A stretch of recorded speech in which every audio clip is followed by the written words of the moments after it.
passará o céu e a terra, porém as minhas palavras não passarão.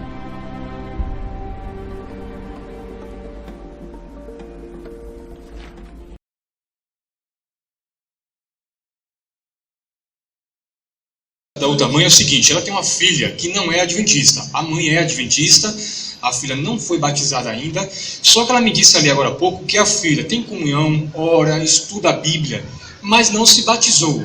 Ela perguntou: Ricardo, se minha filha morrer hoje, ela morre perdida porque não foi batizada? Temos muitas perguntas aqui, Leandro, sobre batismo, mas eu acho que essa resposta sua vai abranger muitas perguntas em relação a esse assunto. Claro, muito boa pergunta. Nós temos que entender, irmãos, a questão do batismo de um ponto de vista bíblico, né? Você me perguntar, é importante o cristão batizar? Eu vou lhe dizer, é óbvio, é muito importante, porque o batismo é uma expressão da sua fé em Jesus.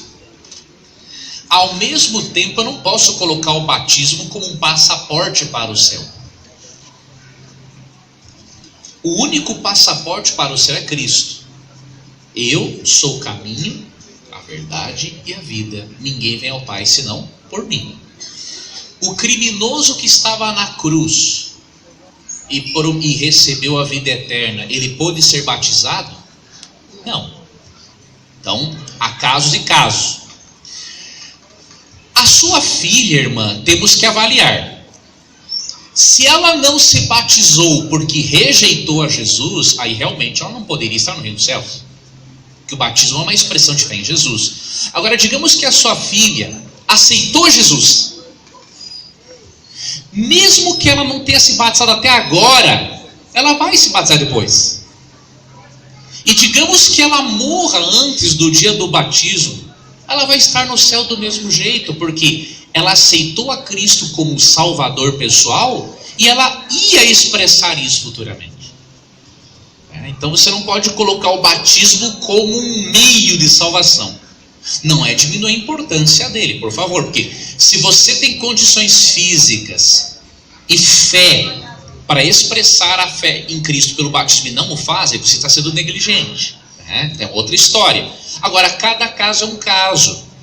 A sua filha, irmã, é melhor que ela demore um pouquinho para se batizar do que se batizar precipitadamente, né? Então, continue incentivando-a a comunhão com Deus. Parabenize-a, né? Faça o culto com ela e, com carinho, respeitando o tempo da pessoa, diga: olha, Jesus vai ficar muito feliz se você disser publicamente um sim para Ele. Você já disse o sim no seu coração, Ele quer que você diga agora publicamente também.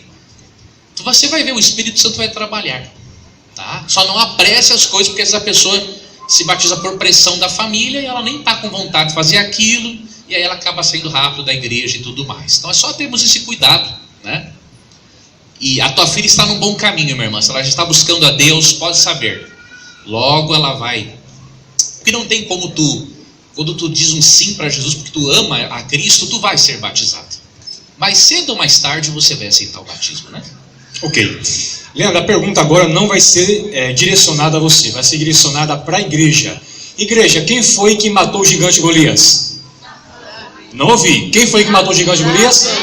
Ok. Aprendemos desde criança, ensinamos aos nossos filhos que quem matou o gigante Golias foi Davi. Mas mandaram aqui uma pergunta de 2 Samuel, capítulo 21, versos 19, nos informa que quem matou Golias foi um cidadão chamado Elanã. E aí, foi Davi ou foi esse outro camarada que matou Golias? Boa pergunta. É 2 Samuel 21, 19, né? Vamos ler aqui. Tu lê para mim, Ricardo, o texto? Leio sim. Houve ainda em Gobe outra peleja contra os filisteus. E Elanã, filho de Jaré, o belemita, feriu a Golias, o geteu, cuja lança tinha haste como eixo de tecelão. Parece uma contradição, né, irmãos? Nós sempre aprendemos e vemos em 1 Samuel 16 que quem matou Golias foi quem? Davi. Mas agora diz aqui que foi Elanã. O texto que vai nos ajudar a resolver esse problema é 1 Crônicas capítulo 20, verso 5.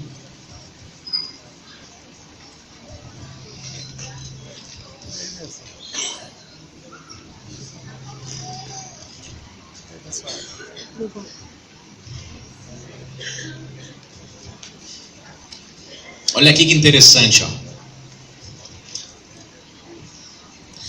Houve ainda outra guerra contra os filisteus, e Elanã, que é aquele mencionado antes lá, né? Filho de Jair, feriu a Lami, irmão de Golias, o geteu, cuja lança tinha haste como eixo de tecelão. Este Lami, ele era também chamado de Golias, porque ele era também grande como o irmão dele. Então, o Golias que Elamã matou é outro, não é o mesmo. Está explicado aqui. É esse texto paralelo que nos ajuda, né? Primeiro porque Lami era também chamado Golias. E aqui fala que Elanã feriu, é esse cara que era irmão de Golias. Então, Davi matou o Golias original, diríamos assim, né? E o Elanã matou o irmão de Golias, que também era gigante como ele. Então, você tem que pegar 1 Crônicas 20, verso 5, para você resolver o problema. E parece, Leandro, que o Golias tinha também mais 4 irmãos, se não me falha a memória, que também eram gigantes. Realmente, bem lembrado. Eu não sei se são 4. Eu também não lembro o número, mas tinha mais irmãos realmente, né? Que faziam parte da guerra com ele. Quantas pedrinhas foi que Davi pegou para matar o gigante? Boa pergunta. A Bíblia fala, mas eu esqueci. Eu nem me lembro. Também não lembro. Pastor? 5? 5 pedrinhas? 5 pedrinhas. Pronto. Eu vi o Rodrigo Silva dizendo que possivelmente ele pegou 5 pedrinhas porque ele foi com a intenção: eu derrubo o Golias e se os 4 irmãos virem, eu estou preparado com mais 4 pedras. Entendeu? Eu vi o Rodrigo colocando essa possibilidade. É possível. Cabra. Eu tenho essa impressão que Davi era gaúcho. Era gaúcho, né? Era aquela macho, né? Daquela máfia lá. Vamos lá. Algumas igrejas dizem que o dízimo é coisa do Antigo Testamento e que não devolvem porque Jesus não devolveu o dízimo. E aí, Leandro, o que você acha sobre essa questão? Pelo fato de Jesus não devolver o dízimo, se é que ele não devolvia, não devemos devolver também hoje? Irmãos, vejam como a coisa é séria. Andou tendo febre aí no YouTube os vídeos de um camarada. O cara gritava e berrava e falava coisa. Até mim ele andou xingando. Ele mesmo. E um dia esse indivíduo estava com a camiseta escrita assim: paz e amor, respeite as pessoas. Eu gravei um vídeo para ele. Mas não é hipocrisia você falar em paz e respeito e você vive xingando todo mundo? Ou seja, o cara é incoerente. Infelizmente, muitos irmãos nossos que são muito pouco estudantes da Bíblia acabam caindo na lábia desse tipo de gente. Irmãos, temos que ter cuidado com isso. Primeiramente, quando é dito que o dízimo é do Antigo Testamento, deixa eu te perguntar uma coisa. A Bíblia de Jesus e dos apóstolos era o quê? O Velho Testamento. Era o Antigo Testamento. Então, digamos que não tenha algo sobre o dízimo no Novo Testamento. Isso é irrelevante, irmãos. Porque a palavra de Deus é uma coisa só.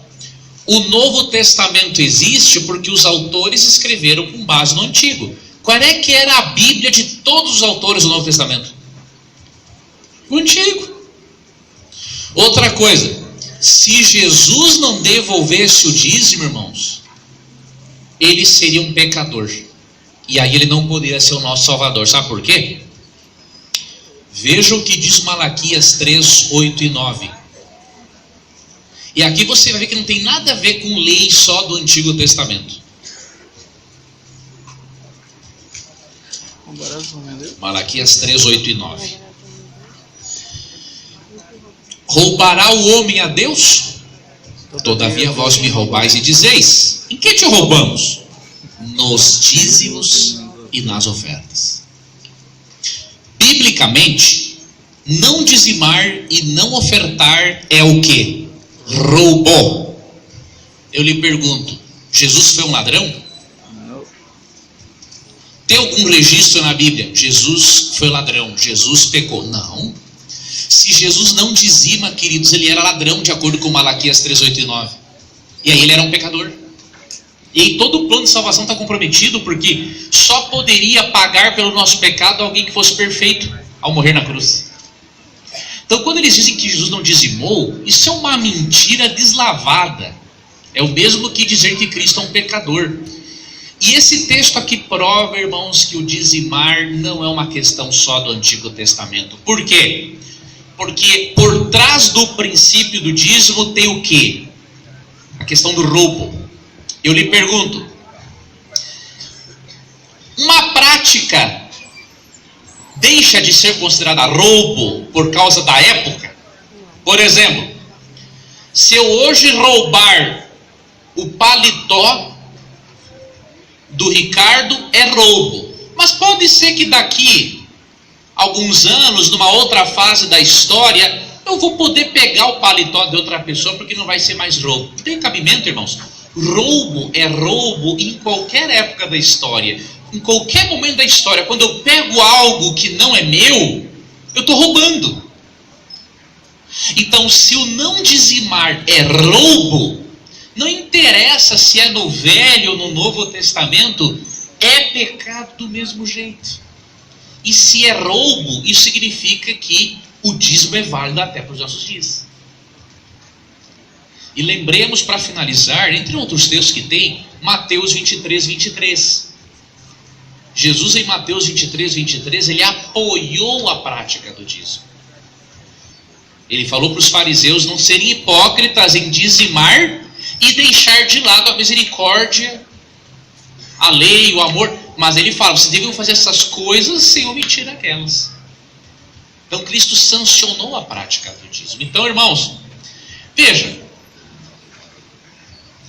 quando nós temos problemas financeiros, nós não podemos ficar encontrando desculpas para não dizimar. Sabe por quê, irmãos? O nosso problema financeiro nós não resolvemos parando de dizimar. Pelo contrário, nós vamos aumentar o problema. Porque Malaquias 3,10 diz que com maldição sois amaldiçoados.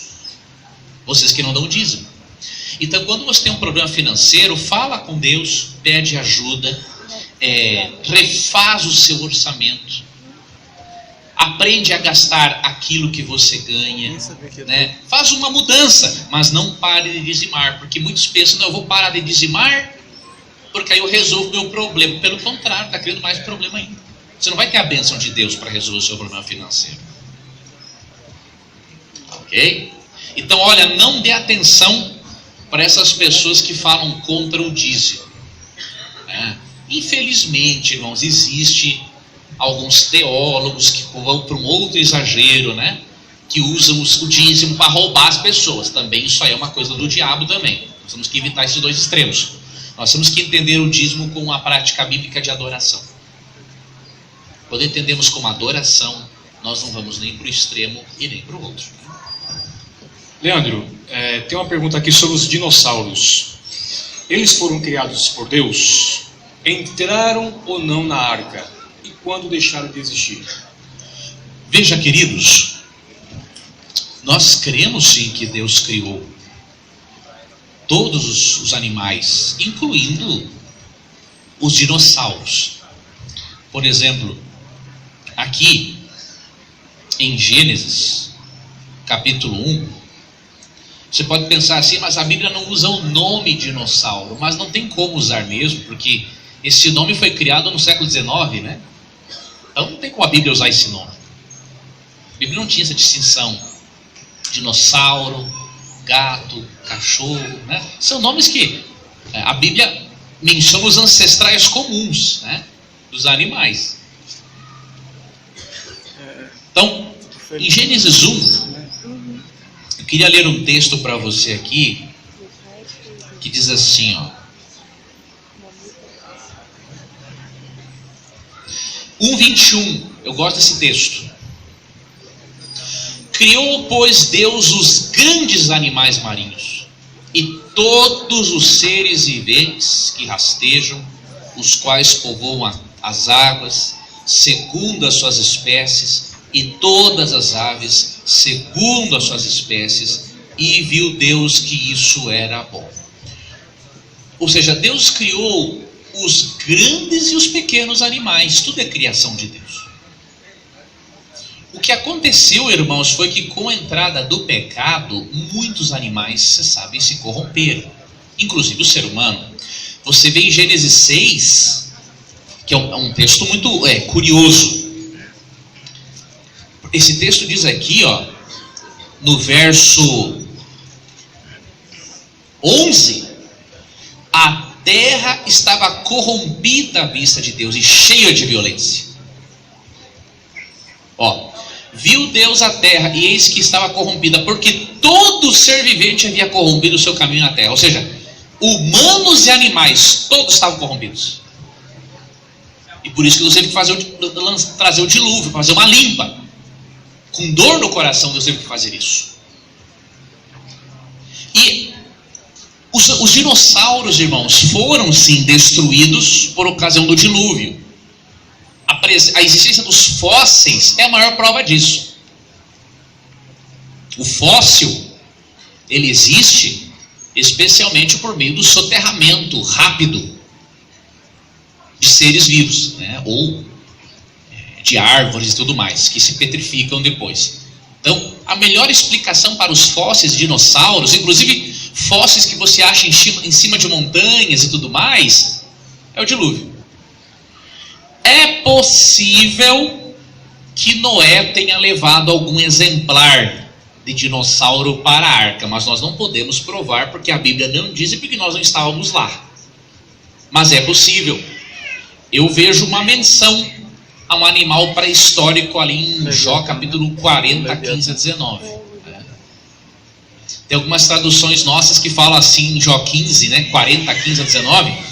Contempla agora o hipopótamo que eu criei contigo. Aí quando tu vai lendo o contexto, você vai ver que tem nada a ver, porque ali fala assim, ó, ele endurece a cauda como o cedro. Um baita perigo, né, a cauda do hipopótamo, né? Já pensou se tomar a caudada do hipopótamo? Olha o tamanho da cauda do hipopótamo. Uma coisa absurda. Vai quebrar você no meio. A palavra hipopótamo está ali porque o tradutor não achou uma palavra mais adequada para colocar, né? No hebraico é a palavra behemoth. Algumas traduções até preservam essa palavra ali. Mas a descrição desse animal ali em Jó 40, 15 a 19, de acordo com Strong, um erudito batista, a descrição é de um dinossauro herbívoro, que pode ser um herbívoro, que pode ser um diplódoco ou um brachiosauro, na opinião dele. Então é possível sim que Noé tenha levado algum para a arca. Agora, irmãos, tem espécies de dinossauros que se corromperam mais do que outras, né? Ellen White fala no Patriarcas e Profetas de um fenômeno chamado amalgamação. O que é amalgamação? É a mistura indevida entre espécies de animais. Então é bem provável que isso tenha ocorrido com alguns tipos de dinossauros. Por exemplo, você vê a ossada do Tirano Rex. Você vê que não é um animal normal como os outros. Porém, ele tem um corpo desproporcional com os braços. Um corpo, uma cabeça enorme e os bracinhos bem pequenininhos. Demonstra ser um animal realmente corrompido. Não tem simetria, né? Um animal assimétrico.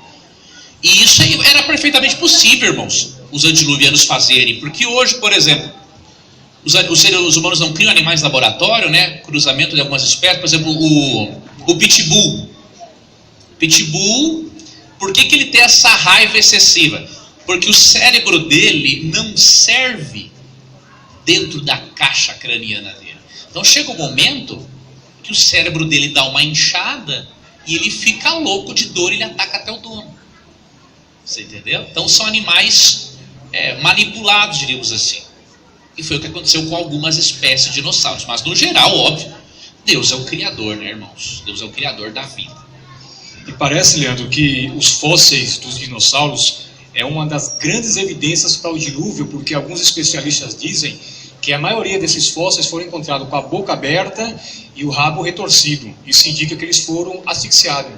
Então houve algo que soterrou eles e eles não tiveram como respirar. Então alguns especialistas creem que de fato esses fósseis provam a existência do dilúvio. Muito boa sua observação, meu amigo. Muito bom dado científico. Leandro, vamos lá que nosso tempo está terminando. Eu creio que será a penúltima pergunta da programação do Na Mira da Verdade ao vivo. Quando Miriam atravessou o mar e dançou, ela dançou e tocou o tambor. É pecado fazer aula de dança?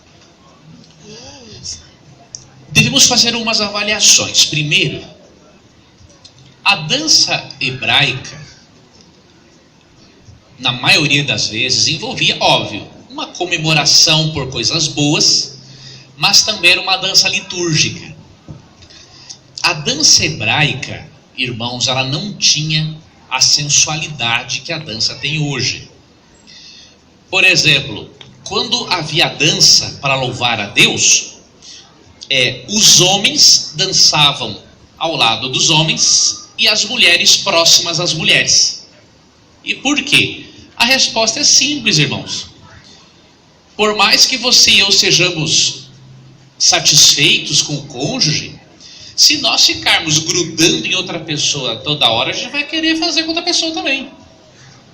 Entendeu? Tu vai ficar abraçando alguém toda hora, se remexendo, encostando o corpo. Tu não vai pensar em nada? Não tem como. Então, a dança bíblica era diferente das danças de hoje.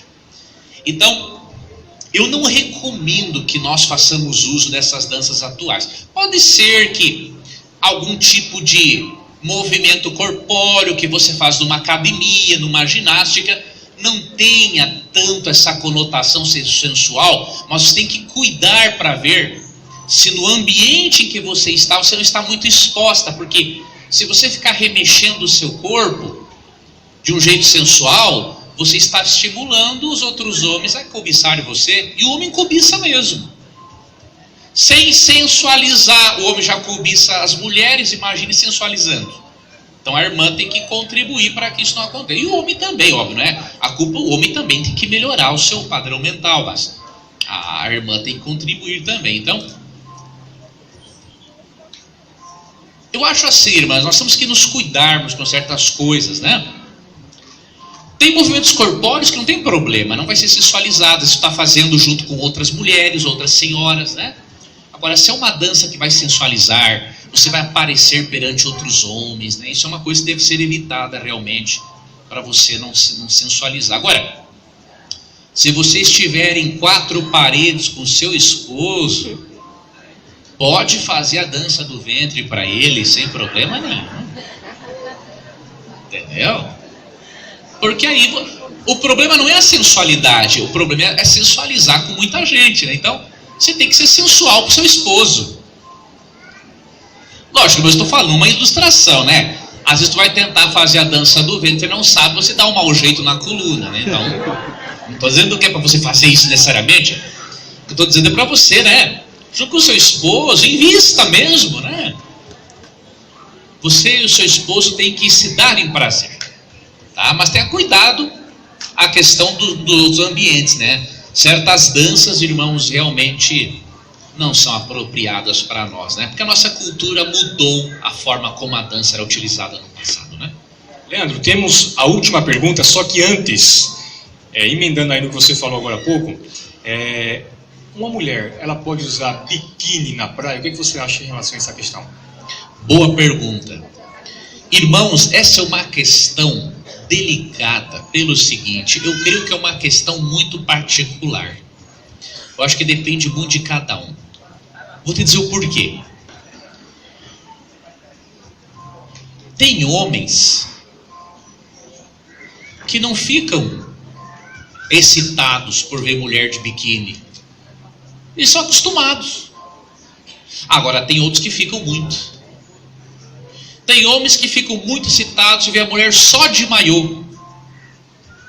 Tem outros que já ficam excitados só de ver a mulher com a marca da calcinha na roupa. Não precisa nem muita coisa. Então acho que essa é uma coisa muito particular. Eu acho que a mulher cristã, tudo que ela puder fazer, lógico, você tem que estar na praia com uma roupa adequada. Você vai de saia na praia?